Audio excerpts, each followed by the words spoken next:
најтешкиот ден во мојот живот. Имам 47 години, но кога би анализирал кој бил најтешкиот ден од мојот живот, тоа беше тој ден.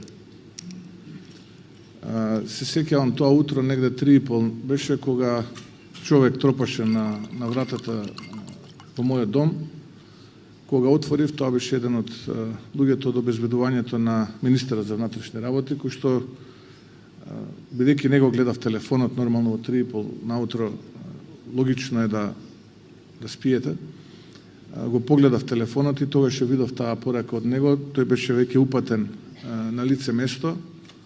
Веднаш се совземав и прво што направив е ги повикав луѓето од мојот тим да се упатиме веднаш кон Кочани. Негде околу 5 и нешто пристигнавме таму беше веќе министерот за внатрешни работи и тоа беше на лице место, бевме и потоа во полициската станица. Можеби тоа беше не во мандатот на оваа влада, тоа беше можеби најтешкиот ден од мојот живот.